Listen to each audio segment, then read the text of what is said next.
ನಮಸ್ಕಾರ ವಿದ್ಯಾರ್ಥಿಗಳೇ, ನಿಮಗೆ ಪ್ರೆಸೆಂಟ್ ಕ್ಲಾಸ್ಗೆ ಸುಸ್ವಾಗತ. ನಾನು ಅಜಿತ್, ನಿಮ್ಮ ಗಣಿತ ಶಿಕ್ಷಕ. ನಾವು ನಿನ್ನೆವರೆಗೆ ಏನು ಡಿಸ್ಕಸ್ ಮಾಡ್ತಿದ್ವಿ, ಸಮಾಂತರ ಶ್ರೇಣಿಗಳು ಪೂರ್ತಿ ಪಾಠ ಮುಗಿಸಿದ್ವಿ. ನಾವು ಅದರಲ್ಲಿ ಏನೇನು ಮಾಡಿದ್ವಿ, 3 ಮುಖ್ಯವಾದ ಅಭ್ಯಾಸಗಳನ್ನು ಮಾಡಿದ್ವಿ ಮತ್ತು 4ನೇದು ಐಚ್ಛಿಕವನ್ನು ನಾವು ಮಾಡಿದ್ವಿ. ಅಂದರೆ ಅದು ಹೆಚ್ಚಿನ ಜ್ಞಾನಾರ್ಜನೆಗಾಗಿ, ನಿಮ್ಮ ಪರೀಕ್ಷೆಗಲ್ಲ, ನಿಮ್ಮ ಜ್ಞಾನ ವೃದ್ಧಿಗಾಗಿ ಅದನ್ನು ಸಹ ನಾವು ಮಾಡಿದ್ವಿ. ಅದು ನಿಮಗೆ ಅರ್ಥವಾಗಿದೆ ಅಂತ ತಿಳ್ಕೊಂಡಿದ್ದೀರಿ. ನೀವು ಮನೆಯಲ್ಲಿ ಅದನ್ನೇ ಪುನರಾವರ್ತನೆ ಮಾಡ್ತಾ ಇದ್ದೀರಿ ಅಂತ ನಾನು ಭಾವಿಸ್ತೀನಿ.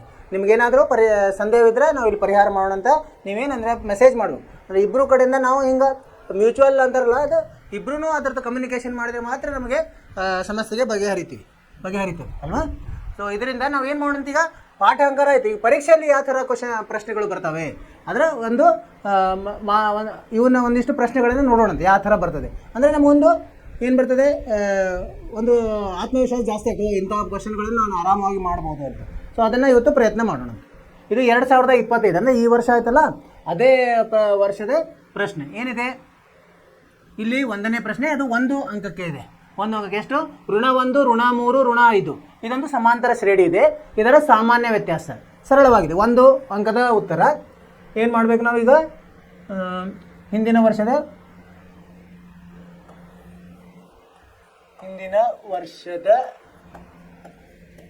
ಪ್ರಶ್ನೆಗಳು 1ನೇದು. ಇದು 2025 ಅದರಲ್ಲಿ 1ನೇ ಪ್ರಶ್ನೆ ಏನಿದೆ, ಇಲ್ಲೊಂದು ಸಮಾಂತರ ಶ್ರೇಣಿ ಕೊಟ್ಟಿದ್ದಾರೆ. ಋಣ 1, ಋಣ 3, ಋಣ 5 ಈ ಥರ ಕೊಟ್ಟಿದ್ದಾರೆ. ಏನು ಕೇಳಿದ್ದಾರೆ ಅವರು? ಈ ಸಮಾಂತರ ಶ್ರೇಣಿಯ ಸಾಮಾನ್ಯ ವ್ಯತ್ಯಾಸ ಕೇಳಿದ್ದಾರೆ. ಸಾಮಾನ್ಯ ವ್ಯತ್ಯಾಸ ಕೇಳಿದರೆ ಮತ್ತು ಆಯ್ಕೆಗಳನ್ನು ಕೊಟ್ಟಿದ್ದಾರೆ. ಋಣ 1, 2, ಋಣ 2, 3 ಅಂತ. ಹೇಗೆ ಮಾಡೋದಿದು? ಪರಿಹಾರ ನೋಡೋಣಂತೆ. ಪರಿಹಾರ ಏನು ಮಾಡಬೇಕು ಇಲ್ಲಿ? ಇದು ಯಾವುದಿದು? ಮೊದಲೇದು ಪದ A1 ಅಂತ ಹೇಳ್ತೀವಿ. A1 ಪದ ಎಷ್ಟು? ಋಣ A1 ಅಂತ ಹೇಳ್ತೀವಿ, ಅಥವಾ A ಅಂತ ಹೇಳಿದ್ರು ಅದೇ ಬರ್ತದೆ. ಆಮೇಲೆ A2 ಎಷ್ಟಿದೆ? ಋಣ 3 ಇದೆ. A3 ಎಷ್ಟಿದೆ? ಋಣ 5 ಇದೆ. ಈಗ ಸಾಮಾನ್ಯ ವ್ಯತ್ಯಾಸ ಕೇಳಿದ್ದಾರೆ. ಸಾಮಾನ್ಯ ವ್ಯತ್ಯಾಸ ಅದಕ್ಕೇನಂತ ನಾವು ಹೇಳ್ತೀವಿ? ಸಾಮಾನ್ಯ ವ್ಯತ್ಯಾಸ D ಅಂತ ಹೇಳ್ತೀವಿ. ಹೆಂಗೆ ಕಂಡು ಹಿಡ್ತೀವಿ? ಅನುಕ್ರಮ ಸಂಖ್ಯೆಗಳ ನಡುವಿನ ವ್ಯತ್ಯಾಸ. ಅಂದರೆ 2ನೇಯ ಪದ ಋಣ 1ನೇಯ ಪದ. A2 ಋಣ A1 ಎಷ್ಟು ಬರ್ತದೆ? A ಋಣ ಎಷ್ಟಿದೆ? ಋಣ 3 ಇದೆ. ಇಲ್ಲಿ ಋಣ ಚಿಹ್ನೆ ಹಾಕಿ ಆಮೇಲೆ ಮತ್ತೆ ಇದು ಋಣ ಹಾಕಬೇಕು. ಅದು ಏನಂತೆ ನಮಗೆ ಗೊಂದಲ ಕೇಳಿಸ್ಲಿಕ್ಕೆ ಇಂಥವು ಕೊಟ್ಟಿರ್ತಾರೆ ಪ್ರಶ್ನೆಗಳು. ನಾವು ಅದನ್ನೇ ಸರಿಯಾಗಿ ಮಾಡಬೇಕು.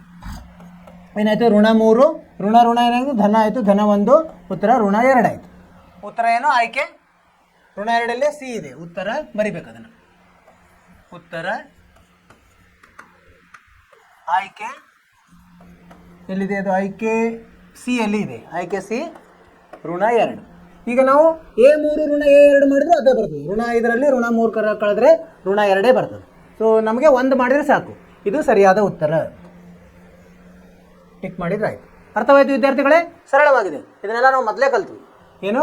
ಸಾಮಾನ್ಯ ವ್ಯತ್ಯಾಸ ಕೇಳಿದರೆ 2ನೇ ಪದದಲ್ಲಿ 1ನೇ ಪದವನ್ನು ಕಳೆದಾಗ ನಮಗೆ ಸಾಮಾನ್ಯ ವ್ಯತ್ಯಾಸ ಬರ್ತದೆ. ಈಗ ಈ ಜ್ಞಾನದಿಂದ ನಾವೇನು ಮಾಡೋಣ, ಮುಂದಿನ ಪ್ರಶ್ನೆಗೆ ಹೋಗೋಣ. 2ನೇ ಪ್ರಶ್ನೆ ಏನಿದೆ? 2ನೇ ಪ್ರಶ್ನೆ ನೋಡಿ ಏನು ಕೊಟ್ಟಿದ್ದಾರೆ. ಇಲ್ಲಿ ಒಂದು ಸಮಾಂತರ ಶ್ರೇಣಿ ಕೊಟ್ಟಿದ್ದಾರೆ. 5, 9, 13. ಈ ಸಮಾಂತರ ಶ್ರೇಣಿಯ ಮೊದಲ 20 ಪದಗಳ ಮೊತ್ತವನ್ನು ಸೂತ್ರ ಉಪಯೋಗಿಸಿ. ಅಂದರೆ ಹಾಗೆ ನೀವು ಬಾಯಿಲೆ ಮಾಡೋದಿಲ್ಲ. 20 ನಮಗೆ ಇದು ಸೂತ್ರ ಗೊತ್ತಿಲ್ಲ ಅಂಥೇಳಿ 5 ಸಂಕಲನ 9 ಸಂಕಲನ 13 ಸಂಕಲನ ಹಾಗೆ ಮಾಡ್ತಾ ಹೋಗೋದಿಲ್ಲ. ಅವ್ರೇನ ಸೂತ್ರ ಉಪಯೋಗಿಸ್ಬೇಕು. ಅಂದರೆ ಸೂತ್ರ ನಮಗೆ ಸರಿಯಾಗಿ ಗೊತ್ತಿರಬೇಕು. ಇದನ್ನು ಪ್ರಯತ್ನ ಮಾಡೋಣ. 2ನೇದು ಏನಂತಿದೆ? ಸಮಾಂತರ ಶ್ರೇಣಿ ಬರೆಯೋಣಂತೆ. 5, 9, 13 ಈ ಥರ. ಎಷ್ಟು ಪದ ಅಂತ ಹೇಳಿದ್ದಾರೆ ಅವರು? 20 ಪದಗಳು. ಮೊದಲ 20 ಪದಗಳ ಮೊತ್ತ ಕಂಡುಹಿಡಿಬೇಕು ನಾವು ಅಲ್ವಾ. ಈಗ ಪರಿಹಾರ ಏನೇನು ನಮಗೆ ಇದರಿಂದ ಸಿಗ್ತದೆ ನೋಡೋಣ. ಮಾಹಿತಿ ಮೊದಲನೇ ಪದ ಗೊತ್ತಾಗುತ್ತೆ. A 5. D ಎಷ್ಟಾಗುತ್ತೆ? ಸಾಮಾನ್ಯ ವ್ಯತ್ಯಾಸ 9ರಲ್ಲಿ 5 ಕಳೆದ್ರೆ 4 ಬರ್ತದೆ. ಇದು ಒಂದಾಯ್ತು. ಮತ್ತೆ ಪದಗಳು ಎಷ್ಟು ಅಂತ ಹೇಳಿದ್ದಾರೆ? 20 ಪದಗಳು. ಇವು 3 ಮಾಹಿತಿ ಇತ್ತು. ಇದರ ಮೇಲೆ ನಾವು ಯಾವ ಸೂತ್ರವನ್ನು ಉಪಯೋಗಿಸಬೇಕು? ಕೊನೆಯ ಪದ ಬಂದಾಗ ಒಂದು ಸೂತ್ರ, ಕೊನೆಯ ಪದ ಗೊತ್ತಿಲ್ಲ ಅಂದರೆ ಒಂದು ಸೂತ್ರ. ಆ ಸೂತ್ರ ಯಾವುದು? SN = n ಭಾಗಲಬ್ಧ 2 ಕಂಸದಲ್ಲಿ 2a ಸಂಕಲನ n ಋಣ 1d. ಈ ಸೂತ್ರವು ಉಪಯೋಗಿಸಬೇಕು. ಸೂತ್ರವನ್ನು ಬರೀಬೇಕು. ಸೂತ್ರ ಬರೆದ್ರೇ ಅರ್ಧ ಮಾರ್ಕ್ಸ್ ಸಿಕ್ಬಿಡ್ತದೆ ನಮಗೆ. ಇದು 2 ಏನು ಅಂಕಗಳ ಪ್ರಶ್ನೆ. n ಎಷ್ಟಿದೆ? 20 ಇದೆ. 20 ಭಾಗಲಬ್ಧ 2 ಕಂಸದಲ್ಲಿ 2 ಗುಂಡ್ಲೆ a ಎಷ್ಟಿದೆ? 5 ಇದೆ. ಸಂಕಲನ n ಎಷ್ಟಿದೆ? 20 ಋಣ 1 d ಎಷ್ಟಿದೆ? 4. ಎಷ್ಟು ಬರ್ತದೆ ನೋಡೋಣ. 20 ಭಾಗಲಬ್ಧ 2 10 ಕಂಸದಲ್ಲಿ ಎಷ್ಟು ಆಯಿತು 2 5 10. 20ರಲ್ಲಿ 1 ಹೋದರೆ 19, 19 4 ಎಷ್ಟು 76, ಅಂದರೆ 10 ಗುಂಡ್ಲೆ 86 ಎಷ್ಟು ಬಂತಿದ್ದು 860. ಉತ್ತರ ಏನು ಬರಬೇಕು ನಾವು 20 ಪದಗಳ ಮೊತ್ತ 860 ಸರಿಯಾಗಿದೆ. ಉತ್ತರ ಬರಿಬೇಕು ನಾವು. ಉತ್ತರ ಸಮಾಂತರ ಶ್ರೇಣಿಯ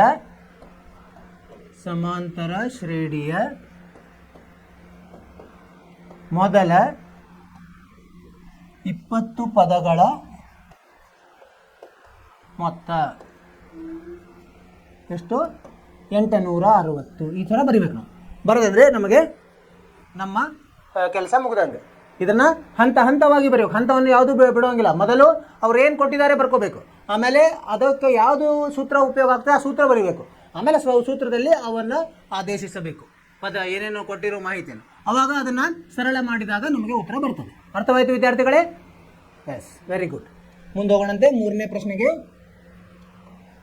ಮೂರನೇ ಪ್ರಶ್ನೆ ಏನಿದೆ ಓದೋಣಂತೆ. ಒಂದು ಸಮಾಂತರ ಶ್ರೇಣಿಯಲ್ಲಿ 16 ಪದಗಳಿವೆ. 16 ಪದಗಳಿವೆ ಅಂದ್ರೇನು? ಎನ್ ಬೆಲೆ ಕೊಟ್ಟಿದ್ದಾರೆ. ಎನ್ ಎಷ್ಟು 16. ಅದರ ಎಲ್ಲ ಪದಗಳ ಮೊತ್ತವು 768 ಆಗಿದೆ. ಅಂದರೆ SN ಕೊಟ್ಟಿದ್ದಾರೆ, ಮೊತ್ತ ಆಗಿದೆ. ಶ್ರೇಣಿಯ ಕೊನೆಯ ಪದ ಕೊಟ್ಟಿದ್ದಾರೆ 93, ಅಂದರೆ ಎಲ್ ಕೊಟ್ಟಿದ್ದಾರೆ ಕೊನೆಯ ಪದ.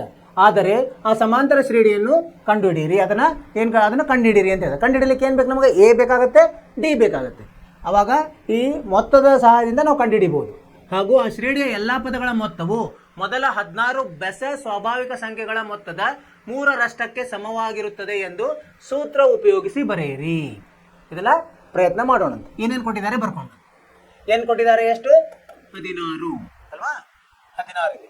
ಆಮೇಲೆ SN ಕೊಟ್ಟಿದ್ದಾರೆ ಎಲ್ಲ ಪದಗಳ ಮೊತ್ತ ಎಷ್ಟು 768. ಆಮೇಲೆ ಏನು ಕೊಟ್ಟಿದ್ದಾರೆ? ಇದು 4 ಅಂಕಗಳ ಪ್ರಶ್ನೆ. ಶ್ರೇಣಿಯ ಕೊನೆಯ ಪದ ಅಂದರೆ ಎಲ್ ಕೊಟ್ಟಿದ್ದಾರೆ ಎಷ್ಟು 93.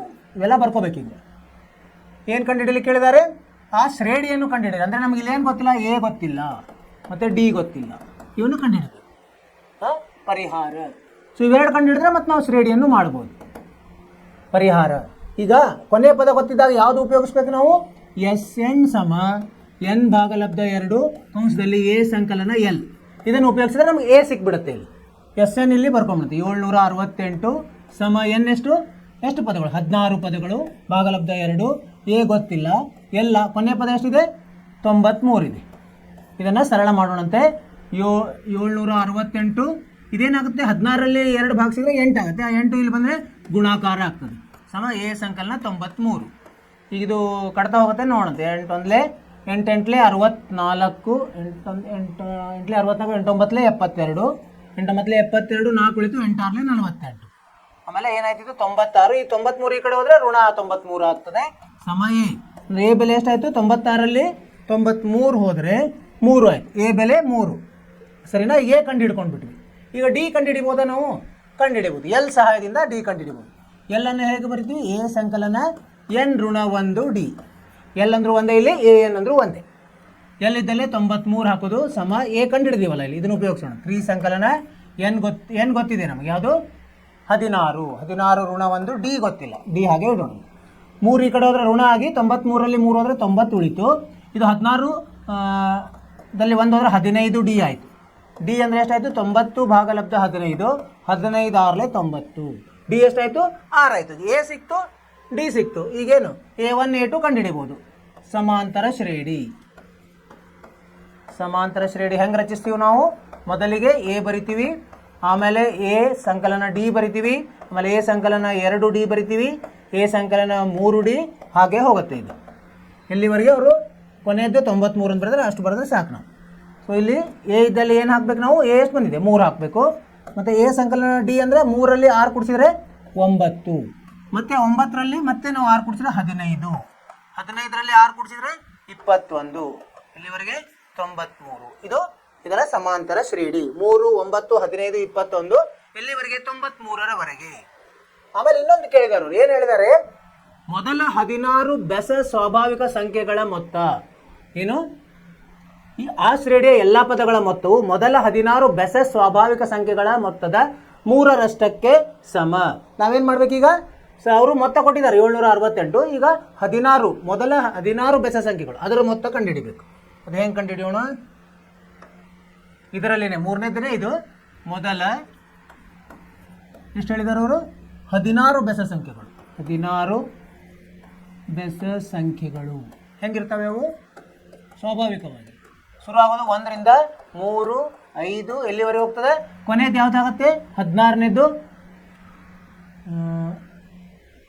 ಇರಲಿ 16 ಪದಗಳಂತ ಬರ್ಕೊಂಡು ಇರಲಿ ಅದ್ರಲ್ಲಿ ಗೊತ್ತಿರಬೇಕಂತೇನಿಲ್ಲ ಇದರ ಮೊತ್ತ ಕಂಡುಹಿಡಿಯೋಣ ಹೆಂಗೆ ಕಂಡುಹಿಡಿಯೋದು ಈಗ ಎಸ್ ಎನ್ ಸಮ ಎನ್ ಭಾಗಲಬ್ಧ 2 ಎ ಸಂಕಲನ ಎನ್ ಋಣ 1 ಡಿ ಇಲ್ಲಿ ಏನೇನಾಗುತ್ತೆ ನಮಗೆ ಎ ಬೆಲೆ ಎಷ್ಟು ಎ ಬೆಲೆ 1 ಡಿ ಬೆಲೆ 2 ಮತ್ತು ಎನ್ ಬೆಲೆ 16 ಇಲ್ಲಿ ಅದನ್ನು ಆದೇಶಿಸೋಣ 16 ಭಾಗಲಬ್ಧ 2 ಗುಂಡ್ಲೆ 1 ಸಂಕಲನ 16 ಋಣ 1 ಡಿ ಎಷ್ಟು 2 ಎಷ್ಟಾಯ್ತು ಇದು 8 ಗುಣಲಬ್ಧ ಇದು 2 ಸಂಕಲನ 16ರಲ್ಲಿ 1 15 15 ಎರಡಲೆ 30 ಅಂದರೆ ಎಷ್ಟಾಯಿತು 32 8 ಗುಂಡ್ಲೆ 32 ಎಷ್ಟು ಬರ್ತದೆ 8 ಎರಡಲೆ 16 ಕಾರು ಕೆಲವೊಂದೊಂದು 8 ಮೂರಲೆ 24 1 25 256 ಇದು ಅವ್ರು ಏನು ಹೇಳಿದ್ದಾರೆ ಇದ್ರ 3ರಷ್ಟು ಇದೆ ಅಂತ ನೀವು ಅದನ್ನು ಹೇಳಬೇಕು ಈಗೇನು ಮಾಡೋಣ 3 ಎಸ್ ಎನ್ ಮಾಡೋಣ ಎಷ್ಟು ಬರುತ್ತೆ 3 ಎಸ್ ಎನ್ ಅಂದರೆ 3 ಗುಂಡ್ಲೆ 256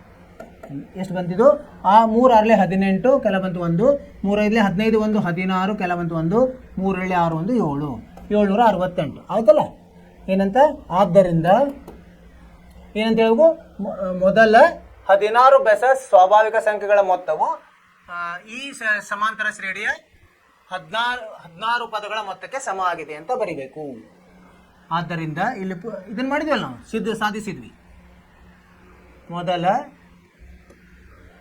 16 ಸ್ವಾಭಾವಿಕ ಬೆಸ ಸಂಖ್ಯೆಗಳ ಮೊದಲ 16 ಸ್ವಾಭಾವಿಕ ಅಲ್ಲ ಇದ್ರದ್ದು ಬರೀಬೇಕು ಮೊದಲ 16 ಯಾವುದು ಈ ಶ್ರೇಣಿಯ ಮೊದಲು ಅದನ್ನು ಬರೀಬೇಕು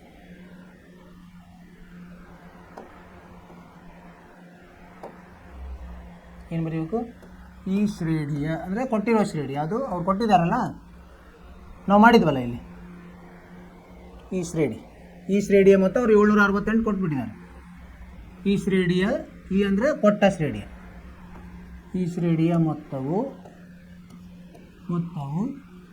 ಮೊದಲ 16 ಸ್ವಾಭಾವಿಕ ಬೆಸ ಸಂಖ್ಯೆಗಳ 3ರಷ್ಟಿದೆ 3ರಷ್ಟಕ್ಕೆ ಸಮವಾಗಿರುತ್ತದೆ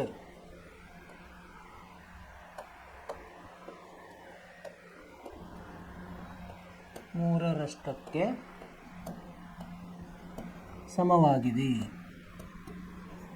ಎಂದು ಹೇಳಿಕೆಯನ್ನು ಕೊಡಬೇಕಾಗ್ತದೆ ಯಾವ ಶ್ರೇಣಿ ಇದು ಕೊಟ್ಟ ಶ್ರೇಣಿ ದತ್ತ ಶ್ರೇಣಿ ಅಂತ ಹೇಳ್ಬೋದು ಅಂತಿಲ್ಲ ಈ ಶ್ರೇಣಿ ಬೇಡ ಏನಂತ ಹೇಳೋಣ ದತ್ತ ಅಂದರೆ ಕೊಟ್ಟಿರೋದು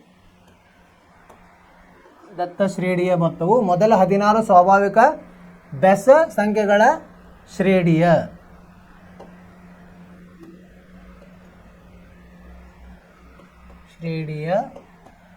ಮೊತ್ತದ 3ರಷ್ಟಕ್ಕೆ ಸಮವಾಗಿದೆ ಅಂದರೆ ಅಲ್ಲಿ ಕೊಟ್ಟರಲ್ಲ ಅದಕ್ಕೆ ಏನಂತ ಹೇಳೋದು ನಾವು ಇದು ಎಸ್ ಎನ್ ಬೆಸ ಆತಿದೆ ಇದು ಯಾವುದು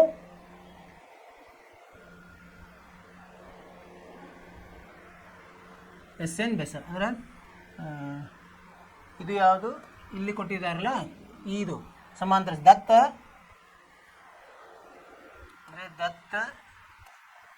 ಸಮಾಂತರ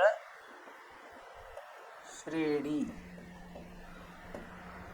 ಮತ್ತು ಇದಕ್ಕೆ ಸಮ ಆಯ್ತಿದ್ದು ಸಮ 3 ಗುಂಡ್ಲೆ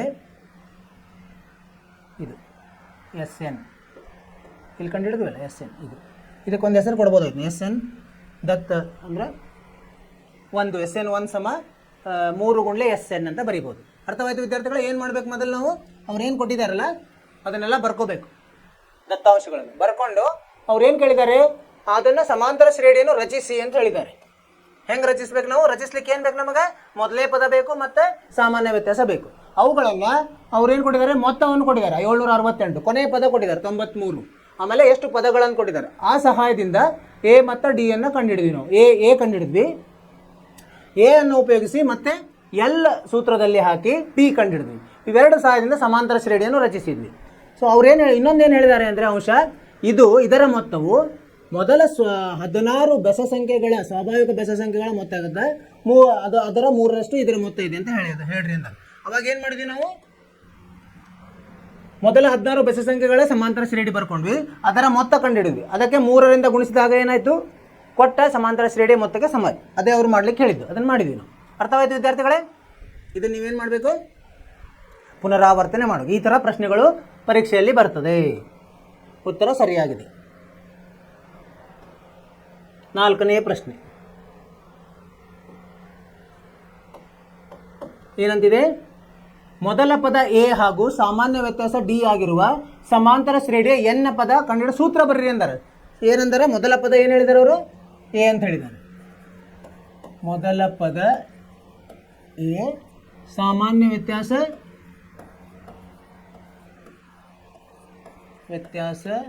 ಡಿ ಅಂತ ಹೇಳಿದ್ದಾರೆ. ಮತ್ತೇನು ಹೇಳಿದ್ದಾರೆ ಅವರು, ಎನ್ ಪದಗಳು ಎಷ್ಟು, ಪದಗಳು ಎನ್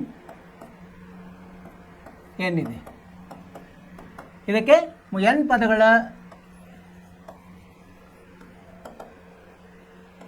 ಪದಗಳ ಮೊತ್ತದ ಸೂತ್ರ, ಎನ್ ಪದಗಳ ಮೊತ್ತ ಏನಂತ ಹೇಳ್ತೀವಿ ನಾವು, ಅದನ್ನ ಮೊತ್ತ ಎಸ್ ಎನ್ ಅಂತ ಹೇಳ್ತೀವಿ. ಹೆಂಗೆ ಕಂಡುಹಿಡ್ತೀವಿ ನಾವು, ಮೊತ್ತ ಎನ್ ಭಾಗಲಬ್ಧ 2, ಎನ್ ಪದ ಕಂಡುಹಿಡಿಯೋದು, ಮೊತ್ತ ಅಲ್ಲ, ಎನ್ ಪದ,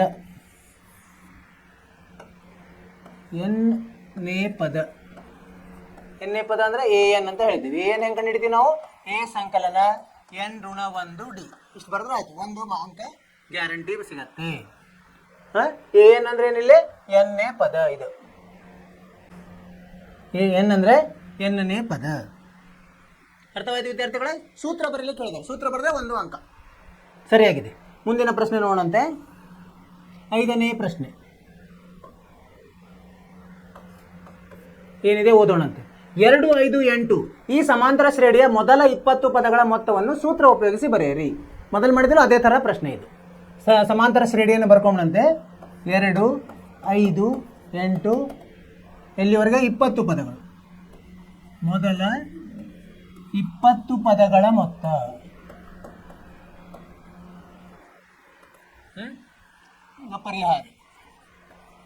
ಪರಿಹಾರದಲ್ಲಿ ಏನು ಬರೀಬೇಕು, ಏನೇನು ಕೊಟ್ಟಿದ್ದಾರೆ ಬರ್ಕೊಂಡು. ಎ ಕೊಟ್ಟಿದ್ದಾರೆ 2, ಡಿ ಎಷ್ಟು 5 ಋಣ 2 3, ಎನ್ ಎಷ್ಟಿದೆ 20 ಇದೆ. ಯಾವ ಸೂತ್ರವನ್ನು ಉಪಯೋಗಿಸ್ಬೇಕು ನಾವು, ಎಸ್ ಎನ್ ಸಮ ಎನ್ ಭಾಗಲಬ್ಧ 2 ಕಂಸದಲ್ಲಿ 2a ಸಂಕಲನ ಎನ್ ಋಣ 1 ಡಿ, ಈ ಸೂತ್ರವನ್ನು ಉಪಯೋಗಿಸ್ಬೇಕು.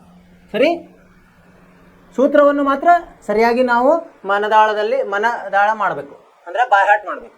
ಕೊನೆಯ ಪದ ಕೊಟ್ಟಿದಾಗ ಯಾವುದು ಉಪಯೋಗಿಸ್ಬೇಕು, ಕೊಟ್ಟಿಲ್ಲ ಅಂದರೆ ಏನು ಉಪಯೋಗಿಸೋ ಅದು ನಮಗೆ ಗೊತ್ತಿರಬೇಕು. ಸೂತ್ರ ಗೊತ್ತಿದ್ರೆ ಅಲ್ಲಿ ಅರ್ಧ ಕೆಲಸ ಮುಗಿದಂಗೆ ನಮಗೆ.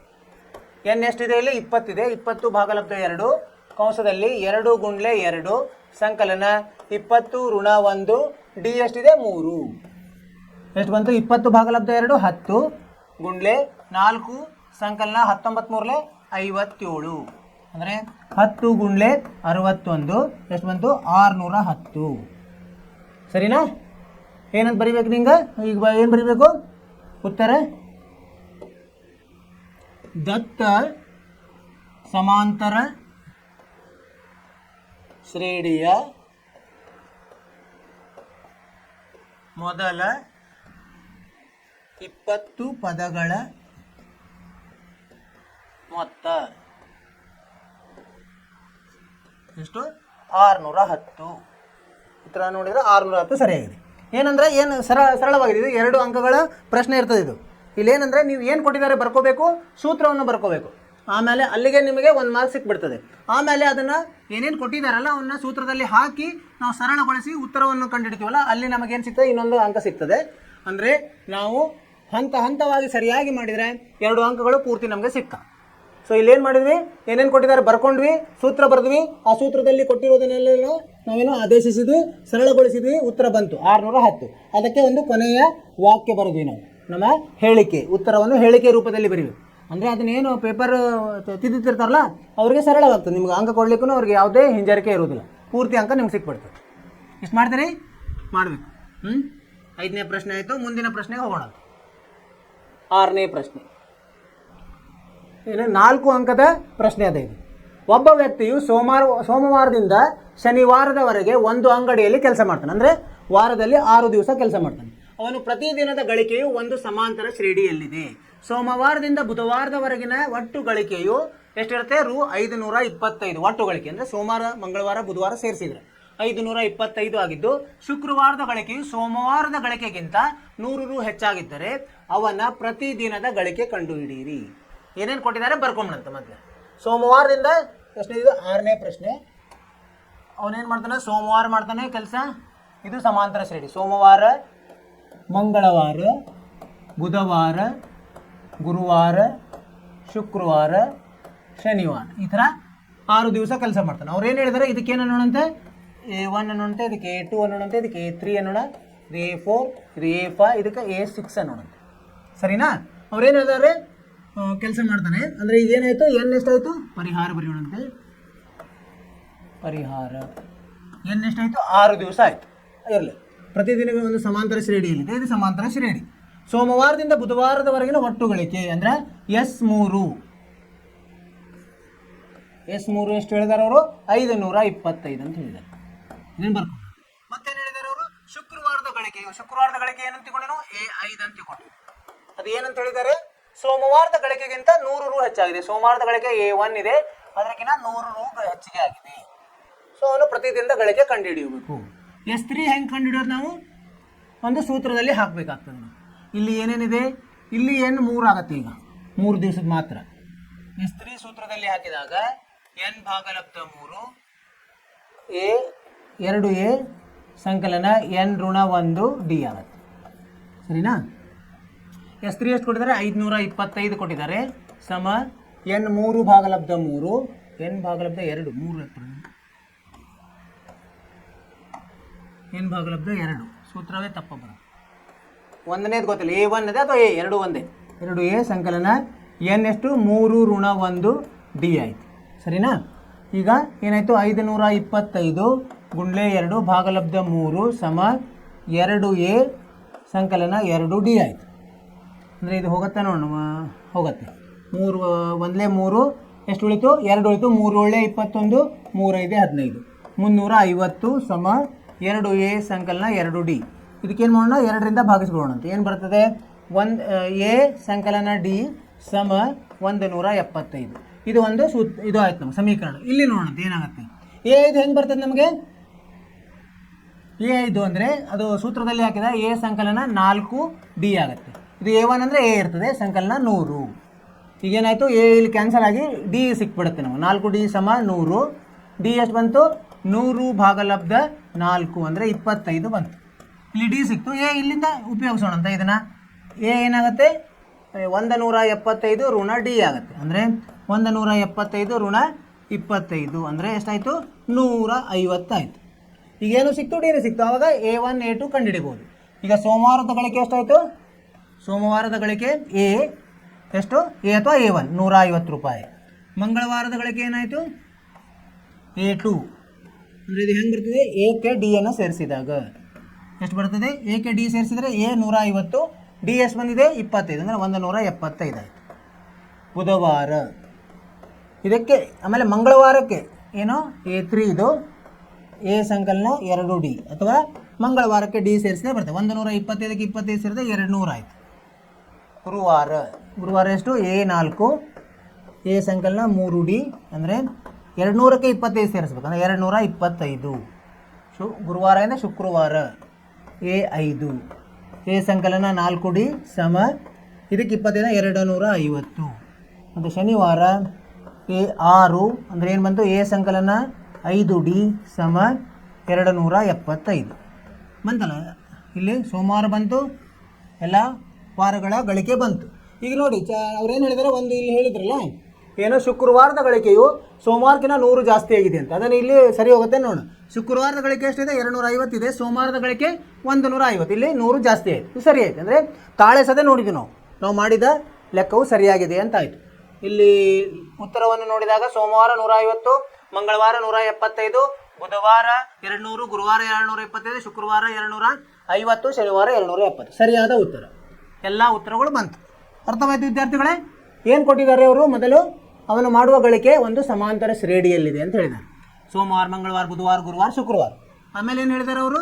ಮೊದಲ 3 ದಿನಗಳ ಗಳಿಕೆ ಸೋಮವಾರ, ಮಂಗಳವಾರ, ಬುಧವಾರ ಸೇರಿಸಿದರೆ 525 ಆಗುತ್ತೆ. ಮತ್ತು ಶುಕ್ರವಾರದ ಗಳಿಕೆಯು ಸೋಮವಾರದ ಗಳಿಕೆಗಿಂತ 100 ರೂ ಹೆಚ್ಚಾಗಿದೆ. ಅವೆರಡು ಸಂದರ್ಭಗಳನ್ನು ಉಪಯೋಗಿಸಿ ನಾವು ಏನು ಕಂಡುಹಿಡಿದ್ವಿ? ಎ ಮತ್ತು ಡಿ ಕಂಡುಹಿಡಿದ್ವಿ. ಆ ಎ ಅಂದರೆ ಸೋಮವಾರದ ಗಳಿಕೆ ಆಗ್ತದೆ, ಅದಕ್ಕೆ ಡಿ ಸೇರಿಸಿದರೆ ಮಂಗಳವಾರದ ಗಳಿಕೆ, ಅದಕ್ಕೆ ಮತ್ತೆ ಡಿ ಸೇರಿಸಿದರೆ ಬುಧವಾರದ ಗಳಿಕೆ, ಗುರುವಾರದ ಗಳಿಕೆ, ಹೀಗೆ ನಾವು ಕಂಡುಹಿಡಿದ್ವಿ. ಆಮೇಲೆ ತಾಳೆ ಸತೆ ನೋಡಿದ್ವಿ. ಇನ್ನೊಂದು ತಾಳೆ ನೋಡ್ಬೋದು, ಏನಂದರೆ ಇವನ್ನೆಲ್ಲ ಸೇರಿಸಿದರೆ ಅದಿಲ್ಲಲ್ಲ, ಇರಲಿ. ಮೊದಲ 3 ದಿನಗಳ ಇದನ್ನು ನೋಡ್ಕೋಬೋದು. ಮೊದಲ 3 ದಿನಗಳ್ಯಾವು? 150, 175, 200. ಎಷ್ಟಾಗುತ್ತೆ ನೋಡಿ? 150, 175, 325 ಮತ್ತು 200 ಸೇರಿದ್ರೆ 525. ಇದು ಸಹ ಸರಿಯಾಗಿದೆ. ಅವರು ಕೊಟ್ಟ ಮಾಹಿತಿಗಳು ತಾಳೆ ನೋಡಿದಾಗ ಸರಿ ಹೊಂದ್ತಾ ಇದೆ, ಅಂದರೆ ನಾವು ಮಾಡಿದ ಲೆಕ್ಕವು ಸರಿಯಾಗಿದೆ. ಅರ್ಥವಾಯಿತು ವಿದ್ಯಾರ್ಥಿಗಳೇ? ಇದು 4 ಅಂಕದ ಪ್ರಶ್ನೆ ಇದೆ. ಎಲ್ಲ ಹಂತ ಹಂತವಾಗಿ ಸರಿಯಾಗಿ ಬರಿಬೇಕು. ಅದ್ರಾಗ ಏನೇನು ವಾಕ್ಯಗಳು ಬೇಕೋ ಅವನ್ನೆಲ್ಲ ಉಪಯೋಗಿಸ್ಬೇಕು. ನೀವು ಅದರ ವಿವರಣೆಯನ್ನು ಬರಿಬೇಕು ಸರಿಯಾಗಿ, ಆವಾಗ ನಿಮಗೆ ಪೂರ್ತಿ 4 ಅಂಕಗಳು ಸಿಗ್ತದೆ. ಸೂತ್ರವನ್ನು ಸರಿಯಾಗಿ ಬರಿಬೇಕು. 6ನೇ ಪ್ರಶ್ನೆ ಆಯಿತು. ಮುಂದಿನ ಪ್ರಶ್ನೆಗೆ ಹೋಗೋಣಂತೆ. 7ನೇ ಪ್ರಶ್ನೆ ಎಂಥದ್ದಿದೆ ಇದು? ಚತುರ್ಭುಜ. ಚತುರ್ಭುಜ ಅಂದ್ರೆ ಏನು? 4 ಬಾಹುಗಳುಳ್ಳ ಒಂದು 4 ಬಾಹುಗಳು ಸೇರಿದ ಒಂದು ಆಕೃತಿ ಚತುರ್ಭುಜ. ಒಂದು ಚತುರ್ಭುಜದ ಕೋನಗಳಂದ್ರೆ ಒಳಗಡೆ ಏನು ಕೋನ ಆಗಿರ್ತಲ್ಲ, ಒಳಗಡೆ ಕೋನಗಳು ಸಮಾಂತರ ಶ್ರೇಣಿಯಲ್ಲಿವೆ. ಚತುರ್ಭುಜದ ಒಂದು ಜೊತೆ ಅಭಿಮುಖ ಕೋನಗಳು. ಅಭಿಮುಖ ಅಂದರೆ ಒಂದರ ಎದುರುಗಡೆ ಇರ್ತದಲ್ಲ, ಅದಕ್ಕೆ ಅಭಿಮುಖ ಕೋನಗಳು. ಮೊತ್ತವು 130 ಆಗಿದೆ. ಚತುರ್ಭುಜದ ಎಲ್ಲ ಕೋನಗಳನ್ನು ಕಂಡುಹಿಡಿಯಿರಿ. ಮೊದಲೇನು ಮಾಡೋಣ? ನಾವು ಚತುರ್ಭುಜವನ್ನು ರಚಿಸೋಣಂತೆ. ಹೆಂಗಿರ್ತದೆ ಅಂಥೇಳಿ ಅಂದರೆ ನಿಮಗೊಂದು ಅಂದಾಜು ಬರ್ತದೆ. ಈಗೇನೋ ಇದೆ ಅಂತ ತಿಳ್ಕೊಂಬಿಡಂತೆ. ಒಂದು ಚತುರ್ಭುಜ, ಇದಕ್ಕೆ ಈ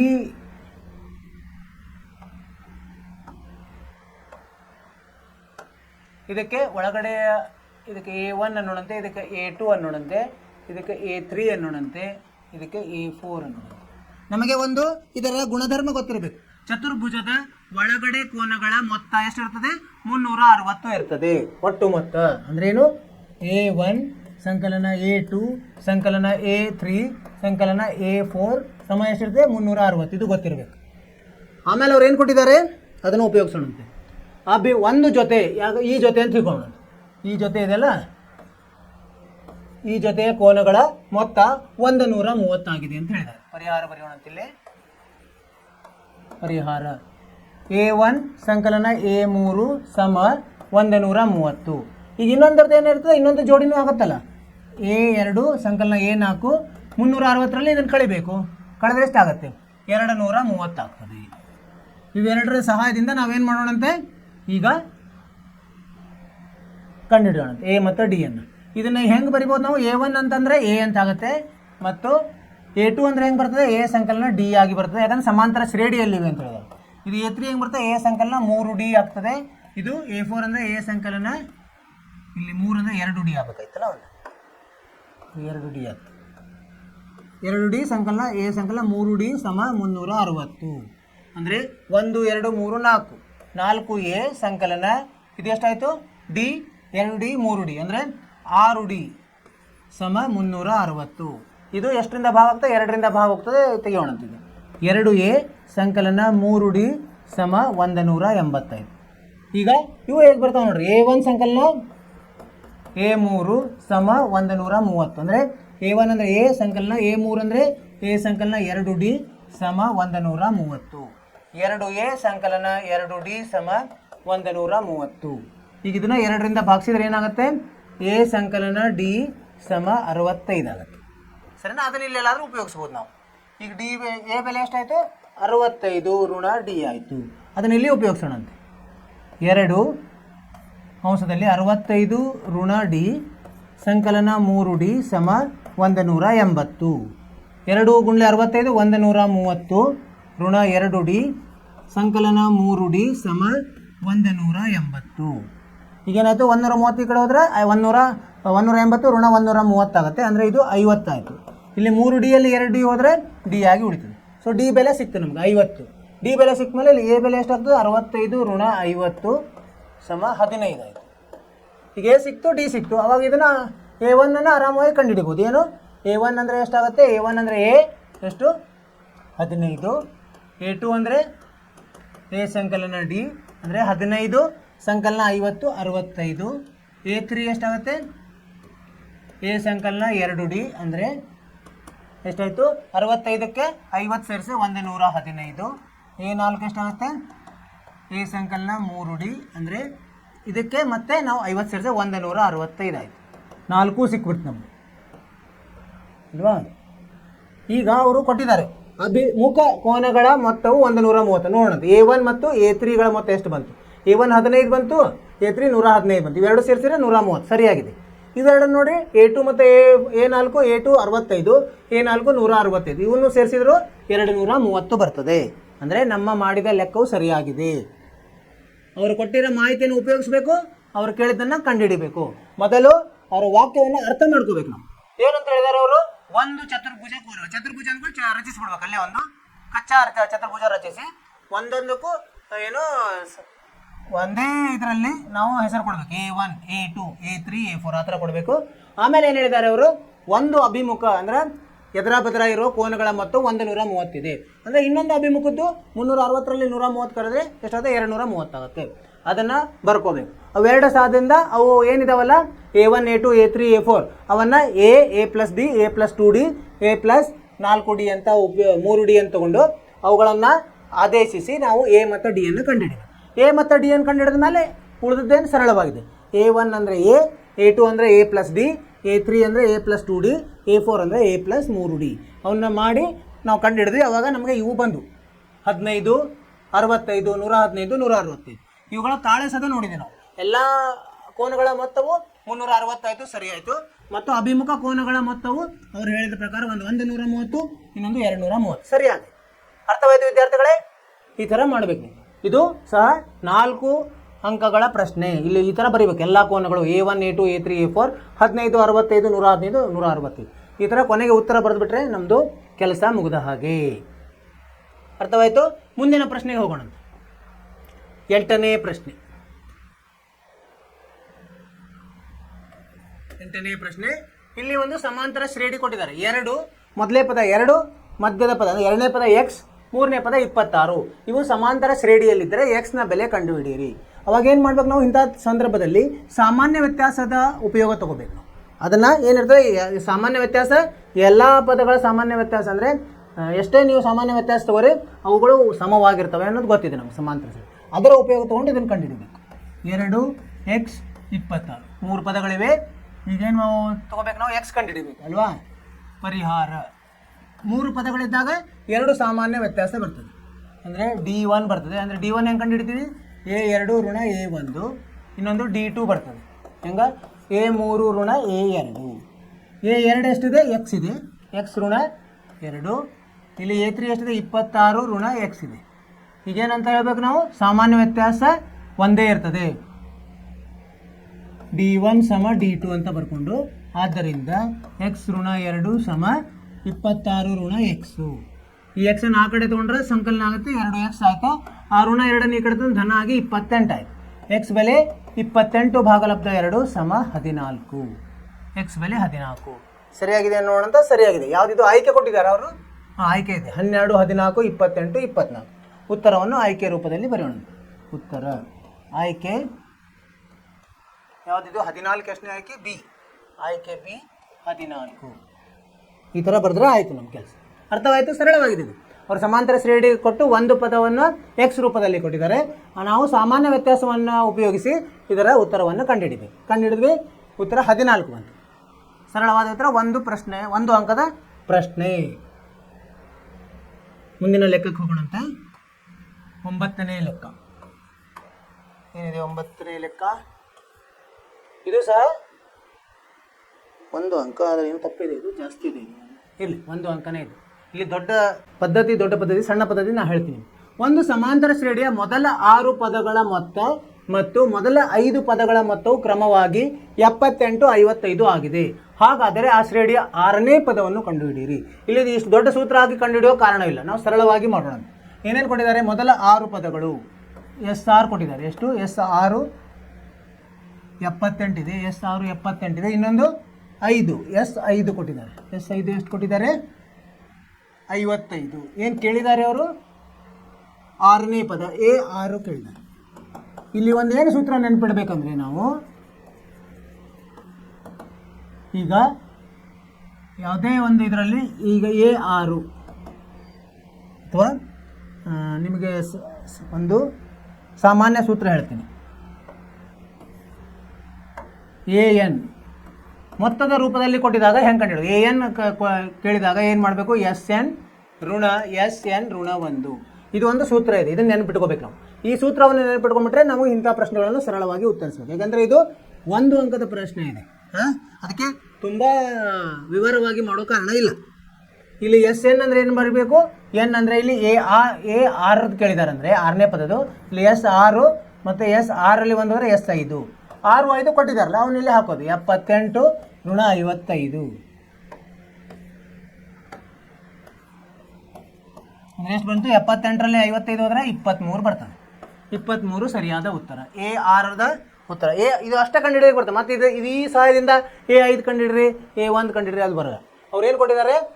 ಏನು ಒಂದು ಏನಂತೀರಿ ನೀವು, ಅನುಕ್ರಮ ಮೊತ್ತಗಳನ್ನ ಕೊಟ್ಟಿದಾಗ ಮಾತ್ರ ಒಂದು ದೊಡ್ಡ ಇದನ್ನು ಪದವನ್ನು ಕಂಡುಹಿಡಿಬೋದು, ಬೇರೆ ಯಾವ ಕಂಡುಹಿಡಿಬೋದು. ಈ ಸಹಾಯದಿಂದ ಮತ್ತೆ ನಮಗೆ ಡಿ ಕೊಟ್ಟಿದ್ರು ಅಂದರೆ ಅವಾಗ ನಾವು ಎ ಕಂಡುಹಿಡ್ಕೊಂಡು ಮತ್ತು ಬೇರೆ ಪದಗಳನ್ನು ಕಂಡುಹಿಡಿಬೋದು. ಆದ್ರೆ ಈಗ ಏನು ಕೇಳಿದ್ದಾರೆ ಅವರು? ಎಸ್ 6 ಕೊಟ್ಟಿದ್ದಾರೆ, ಎಸ್ 5 ಕೊಟ್ಟಿದ್ದಾರೆ, ಎ 6 ಕಂಡುಹಿಡ್ಲಿಕ್ಕೆ ಕೇಳಿದ್ದಾರೆ. ಇದು ಸಾಮಾನ್ಯ ಸೂತ್ರ, ಇದನ್ನು ನೆನ್ಪಿಟ್ಕೋಬೇಕು ನಾವು. ಸಾಮಾನ್ಯ ಸೂತ್ರ ಅರ್ಥವಾಯಿತು? ಮುಂದೆ ಹೋಗೋಣಂತೆ. 9 ಆಯ್ತು. ಈಗ 10ನೇ ಪ್ರಶ್ನೆ. ಇಲ್ಲಿ ಒಂದು ಸಮಾಂತರ ಶ್ರೇಣಿ ಕೊಟ್ಟಿದ್ದಾರೆ 1, 5, 9. ಈ ಸಮಾಂತರ ಶ್ರೇಣಿಯ ಮೊದಲ 20 ಪದಗಳ ಮೊತ್ತವನ್ನು ಸೂತ್ರ ಉಪಯೋಗಿಸಿ ಬರೆಯಿರಿ. ನಾವು ಮಾಡಿದ್ವಲ್ಲ ಮೊದಲು 2 ಲೆಕ್ಕ ಮಾಡಿದ್ವಿ, ಈ ಥರದ್ದು ಅದೇ ಥರದ ಲೆಕ್ಕ ಇದು. 10ನೇ ಲೆಕ್ಕ ಇಲ್ಲೇನಂತ ಬರ್ಕೊಂಬಂತ ಮೊದಲು 1, 5, 9 ಆ ಥರ ಹೋಗಿ 20 ಪದಗಳ ಮೊತ್ತ ಕಂಡುಹಿಡಿಯಿರಿ ಅಂತ ಹೇಳ. ಪರಿಹಾರ ಏನು? ಪರಿಹಾರ ಮೊದಲು ಏನು ಕೊಟ್ಟಿದ್ದಾರೆ ಬರ್ಕೊಂಬಂತ. ಎ ಕೊಟ್ಟಿದ್ದಾರೆ 1, ಡಿ ಎಷ್ಟು? 5ರಲ್ಲಿ 1 ಹೋದರೆ 4, ಎನ್ ಕೊಟ್ಟಿದ್ದಾರೆ ಎಷ್ಟು? 20. ಈಗ ಏನು ಹೇಳಿದಾರೆ ಅವರು? ಎಸ್ ಎನ್ ಕಂಡುಹಿಡಲಿಕ್ಕೆ ಹೇಳಿದ್ದಾರೆ. ಎನ್ ಭಾಗಲಬ್ಧ 2, 2a ಸಂಕಲನ ಎನ್ ಋಣ 1 ಡಿ. ಇದು ಸೂತ್ರ. ಸೂತ್ರವು ತುಂಬ ಮುಖ್ಯ. ಎನ್ ಎಷ್ಟು? 20 ಭಾಗಲಬ್ಧ 2, 2 ಗುಂಡ್ಲೆ 1 ಸಂಕಲನ 20 ಋಣ 1 ಡಿ ಎಷ್ಟು? 4. ಇದನ್ನು ಮಾಡಿದ್ವಿ ಅನ್ನಿಸ್ತೀವಿ ನಾವು. 10 ಗುಂಡ್ಲೆ 2 ಸಂಕಲನ 20ರಲ್ಲಿ 1 19 4 76. ಈ ಥರ ಲೆಕ್ಕ ಮಾಡಿದ್ವಿ ನಾವು. 10 ಗುಂಡ್ಲೆ 78 ಅಂದರೆ 780. ಉತ್ತರ ಏನು? 780. ಉತ್ತರವನ್ನು ಹೆಂಗೆ ಬರೀಬೇಕು ನಾವು? ದತ್ತ ಸಮಾಂತರ ಶ್ರೇಣಿಯ ಮೊದಲ 20 ಪದಗಳ ಮೊತ್ತ ಎಷ್ಟು? 780 ಆಗಿದೆ. ಸರಿಯಾಗಿ ಬಂದಿದೆ. ಏನಂದ್ರೆ ಸರಳ ನೇರವಾದ ಪ್ರಶ್ನೆ ಇದು. ಸಮಾಂತರ ಶ್ರೇಣಿ ಕೊಟ್ಟಿದ್ದಾರೆ, 20 ಪದಗಳ ಮೊತ್ತ ಕಂಡುಹಿಡಿದ್ದಾರೆ. ನಾವೇನು ಮಾಡಬೇಕು? ಎ ಬರ್ಕೋಬೇಕು, ಡಿ ಕಂಡುಹಿಡ್ಕೋಬೇಕು, ಆಮೇಲೆ ಎನ್ ಅಂಕ ಕೊಟ್ಟಿದ್ದಾರೆ ಅವರು. ಸೂತ್ರವನ್ನು ಸರಿಯಾಗಿ ಬರ್ಕೋಬೇಕು. ಸೂತ್ರದಲ್ಲಿ ಇವೆಲ್ಲಗಳನ್ನು ನಾವೇನು ಮಾಡಬೇಕು? ಆದೇಶಿಸಬೇಕು, ಸರಳ ಮಾಡಬೇಕು, ಉತ್ತರ ಬರ್ತದೆ. 780. 780 ಸರಿಯಾಗಿ ಬಂದಿಲ್ಲ, 2 ಅಂಕಗಳು ಗ್ಯಾರಂಟಿ. ಅರ್ಥವಾಯಿತು ವಿದ್ಯಾರ್ಥಿಗಳೇ? ಮುಂದಿನ ಪ್ರಶ್ನೆಗೆ ಹೋಗೋಣಂತ. ಒಂದು ಸಮಾಂತರ ಶ್ರೇಣಿಯ ಮೊದಲ ಎನ್ ಪದಗಳ ಮೊತ್ತ 210 ಮತ್ತು ಮೊದಲ ಎನ್ ಋಣ 1 ಪದಗಳವರೆಗಿನ ಮೊತ್ತ 171 ಆಗಿದೆ. ಈ ಸಮಾಂತರ ಶ್ರೇಣಿಯ ಮೊದಲ ಪದ 3 ಆದರೆ ಆ ಸಮಾಂತರ ಶ್ರೇಣಿಯನ್ನು ಕಂಡುಹಿಡಿಯಿರಿ ಮತ್ತು ಶ್ರೇಣಿಯ 20ನೇ ಪದವನ್ನು ಕಂಡುಹಿಡಿಯಿರಿ. ಇಲ್ಲಿ ಏನೇನು ಕೊಟ್ಟಿದ್ದಾರೆ ಬರ್ಕೊಂಬಿಡೋಣ. ಮುಂದಿನ ಪ್ರಶ್ನೆ ಇದನ್ನು 2-3 ಥರದ್ರಲ್ಲಿ ಮಾಡ್ಬೋದು. ಏನು ಕೊಟ್ಟಿದ್ದಾರೆ? ಮೊದಲ ಎನ್ ಪದಗಳ ಮೊತ್ತ ಎಸ್ ಎನ್ ಕೊಟ್ಟಿದ್ದಾರೆ ಎಷ್ಟು? 210. ಮತ್ತು ಎಸ್ ಎನ್ ಋಣ 1 ಕೊಟ್ಟಿದ್ದಾರೆ. ಎಸ್ ಎನ್ ಋಣ 1 ಎಷ್ಟು? 171 ಇರಲಿ. ಮತ್ತೇನು ಕೇಳಿದರೆ ಮೊದಲ ಪದ ಕೊಟ್ಟಿದ್ದಾರೆ, ಎ ಕೊಟ್ಟಿದ್ದಾರೆ ಎಷ್ಟು? 3 ಕೊಟ್ಟಿದ್ದಾರೆ. ಮತ್ತೇನು ಕೇಳಿದ್ದಾರೆ ಅವರು? ಆ ಸಮಾಂತರ ಶ್ರೇಣಿಯನ್ನು ಕಂಡುಹಿಡಿಯಿರಿ ಮತ್ತು ಎಸ್ 20 ಕಂಡುಹಿಡಿಯಿರಿ ಅಂತ ಹೇಳಿದ್ದಾರೆ.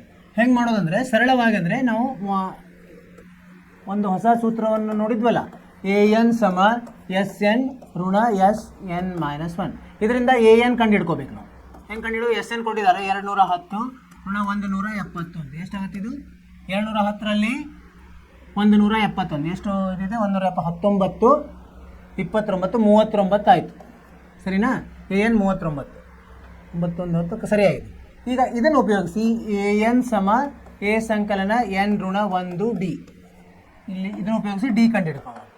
ಎ ಎಷ್ಟು ಕೊಟ್ಟಿದ್ದಾರೆ ಇಲ್ಲಿ 3 ಸಂಕಲನ n ಋಣ 1 n ಏನು ಕೊಟ್ಟಿಲ್ವಾ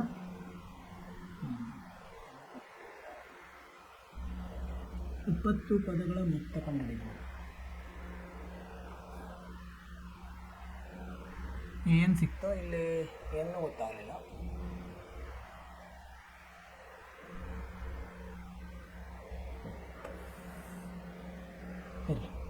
n ಋಣ 1 ಡಿ ಅನ್ನು ಹಾಗೆ ಇಡೋಣ. ಈಗ ಇನ್ನೊಂದು ಏನಂದರೆ ಎಸ್ ಎನ್ನು ಕೊನೆ ಪದ ಈಗ ಏನಂದರೆ ಇದು n 39 ಬಂತಲ್ಲ ಅಲ್ಲಿ ಎಸ್ ಎನ್ ಇನ್ನೊಂದು ಸೂತ್ರ ಇದೆ ಏನದು ಎಸ್ ಎನ್ ಸಮ n ಭಾಗಲಬ್ಧ 2 ಎ ಸಂಕಲನ ಎಲ್. ಈಗ ಏನಂದ್ರೆ ಅದೇನಿದ್ದಂಗೆ ಇಲ್ಲಿ ಬಂದಿದೆಯಲ್ಲ ಅದೇ ಎಲ್ ಇದ್ದಂಗೆ. ಎಸ್ ಎನ್ ಎಷ್ಟು ಕೊಟ್ಟಿದ್ದಾರೆ ಅವರು 210 ಇದೆ ಸಮ n ಗೊತ್ತಿಲ್ಲ ಎ ಎಷ್ಟು ಎ 3 ಸಂಕಲನ 39 ಇಲ್ಲಿ n ಸಿಕ್ಬಿಡ್ತು ನಮಗೆ 210 ಗುಂಡ್ಲೆ 2 ಸಮ ಭಾಗಲಬ್ಧ n ಸಂಕಲ 3 ಸಂಕಲನ 39 ಅಂದರೆ 42 ಸಮ ಏನಾಗುತ್ತೆ ಇದು n ಆಗುತ್ತೆ ಅಂದರೆ 42 ಐದಲೇ 210 n ಎಷ್ಟಾಗುತ್ತೆ 10 ಆಗುತ್ತೆ ಸರಿನಾ. ಈಗ ಎ ಸಿಕ್ತು ಮತ್ತು ಡಿ ಕಂಡುಹಿಡಿಬೋದು. ಈಗ ಡಿ ಎಷ್ಟಾಗತ್ತೆ ಇದು 3 ಸಂಕಲನ 10 ಋಣ 1 ಡಿ. ಸೊ ಡಿ ಏನಾಗುತ್ತೆ 39 ಋಣ 3 36 ಭಾಗಲಬ್ಧ 9 4 ಆಯಿತು. ಈಗ ಸಮಾಂತರ ಶ್ರೇಣಿ ಬರಿಬೋದಲ್ಲ ಸಮಾಂತರ ಶ್ರೇಣಿ ಯಾವ ಥರ ಆಗ್ತದೆ ನಮ್ಮದು ಮೊದಲು ಎ ಬರಿಬೇಕು. ಎ ಎಷ್ಟಿದೆ ಕೊಟ್ಟಿದ್ದಾರೆ ಅವರು 3 ಇದಕ್ಕೆ ಡಿ ಸೇರಿಸಬೇಕು 3 4 7 ಇದಕ್ಕೆ 4 ಸೇರಿ 11 ಈ ಥರ 11ರಲ್ಲಿ 4 ಸೇರಿ 15 ಈ ಥರ ಹೋಗ್ತದೆ 10 ಪದಗಳು ಅಂತ ಹೇಳಿದ್ದಾರೆ. ಇದು ಇಷ್ಟ ಆಯಿತು. ಅವ್ರು ಏನು ಹೇಳಿದಾರೆ ಆಮೇಲೆ 20ನೇ ಪದ ಏನಂತ ಹೇಳಿದ್ರೆ ಎ 20 ಕಂಡುಹಿಡಿ ಅಂತಾರೆ. ಎ 20 ಹೆಂಗೆ ಕಂಡು ಹಿಡಿತೀನೋ ಎ ಸಂಕಲನ 19 ಡಿ. ಎ ಗೊತ್ತಿದೆ ನಮಗೆ ಎಷ್ಟಿದೆ ಎ 3 ಇದೆ 3 ಸಂಕಲನ 19 ಗುಂಡ್ಲೆ ಡಿ ಎಷ್ಟಿದೆ 4 ಇದೆ 19 4 76 3 79 ಇದು ಸಮಾಂತರ ಶ್ರೇಣಿ ಎಷ್ಟಂತೆ 20 39 19 4 76 ಇಲ್ಲಿ ತಪ್ಪಿದೆ ಇದು 19 4 36 ಮಾಡಿದೆ ಇಲ್ಲಿ ತಪ್ಪಿದೆ ಇರಲಿ. ಇದು ಸಮಾಂತರ ಶ್ರೇಣಿ ಸರಿಯಾಗಿದೆ 3 7 11 15 ಇದು 79 ಆಗಬೇಕಾಗಿದೆ 19 4 76 3 79 ಇಲ್ಲಿ ತಪ್ಪಿದೆ ಇದು ಇರಲಿ. ಅರ್ಥವಾಯಿತು ವಿದ್ಯಾರ್ಥಿಗಳೇ. ಏನು ಮಾಡ್ಬೇಕು ನಾವು ಮೊದಲು ಅವ್ರು ಏನು ಕೊಟ್ಟಿದ್ದಾರಲ್ಲ ಅದನ್ನು ಬರ್ಕೋಬೇಕು. ಎಸ್ ಎನ್ ಕೊಟ್ಟಿದ್ದಾರೆ ಎಸ್ ಎನ್ -1 ಕೊಟ್ಟಿದ್ದಾರೆ ಆಮೇಲೆ ಎ ಕೊಟ್ಟಿದ್ದಾರೆ ಎಸ್ 20 ಕೇಳಿದ್ದಾರೆ. ಅವಾಗ ಏನು ಮಾಡಬೇಕು ಇವೆರಡರ ಸಹಾಯದಿಂದ ಎ ಎನ್ ಕಂಡು ಹಿಡ್ಕೋಬೇಕು. ಈ ಸೂತ್ರ ಗೊತ್ತಿದೆ ಅದನ್ನು ಎ ಎನ್ ಕಂಡು ಹಿಡ್ಕೋಬೇಕು. ಅದು 39 ಬಂತು. ಆ 39 ಅದು ಎ ಎನ್ ಬಂತು. ಅದನ್ನು ಒಂದು ಸೂತ್ರದಲ್ಲಿ ಹಾಕಿದಾಗ ಎ ಎನ್ ಸೂತ್ರದಲ್ಲಿ ಎನ್ನೇ ಪದ ಎ ಸಂಕಲನ n ಋಣ 1 ಡಿ ಅದರಲ್ಲಿ ಹಾಕಿದ ಒಂದು ಏನು ಬಂತು ಸಮೀಕರಣ ಬಂತು. ಏನು ಸಮೀಕರಣ ಅದು 39 ಸಮ 3 ಸಂಕಲನ n ಋಣ 1 ಡಿ. ಇನ್ನೊಂದು ಸೂತ್ರ ಅಂದರೆ ಕೊನೆ ಪದ ಗೊತ್ತಿದ್ದಾಗ ಮೊತ್ತದವನ್ನು ಕಂಡುಹಿಡಿಯೋದು ಎಸ್ ಎನ್ ಸಮ n ಭಾಗಲಬ್ಧ 2 ಎ ಸಂಕಲನ ಎಲ್. ಇದನ್ನು ಉಪಯೋಗಿಸಿ ನಮಗೇನು ಸಿಗುತ್ತೆ ಇಲ್ಲಿ ಎನ್ ಸಿಕ್ಬಿಡುತ್ತೆ. ಈ ಎನ್ನನ್ನು ನಾವೇನು ಮಾಡೋದು ಈ ಸೂತ್ರದಲ್ಲಿ ಹಾಕಿದಾಗ ಡಿ ಸಿಗ್ತದೆ. ಆಮೇಲೆ ನಾವು ಸಮಾಂತರ ಶ್ರೇಣಿಯನ್ನು ರಚಿಸಿದ್ವಿ ಸರಿಯಾಗಿದೆ. ಮತ್ತು ಎ 20ನೇ ಪದ ಹೆಂಗೆ ಕಂಡು ಹಿಡಿತೀವಿ ಎ 20ನೇ ಪದ ಅಂದರೆ ಎ ಸಂಕಲನ 19 ಡಿ ಅದನ್ನು ಮಾಡಿದಾಗ 79 ಬಂತು. ಇದು ಸರಿಯಾದ ಉತ್ತರ. ನಿಮಗೆ ಅರ್ಥವಾಯಿತು ಅಂತ ತಿಳ್ಕೊಂಡಿದ್ದೀನಿ ವಿದ್ಯಾರ್ಥಿಗಳೇ. ಇಲ್ಲಿವರೆಗೆ ನಾವು 11 ಪ್ರಶ್ನೆಗಳನ್ನು ಬಿಡಿಸಿದ್ವಿ. ನಿಮಗೆ ಇವೆಲ್ಲವೂ ಅರ್ಥವಾಗಿದೆ ಅಂತ ತಿಳ್ಕೊಂಡಿದ್ದೀನಿ.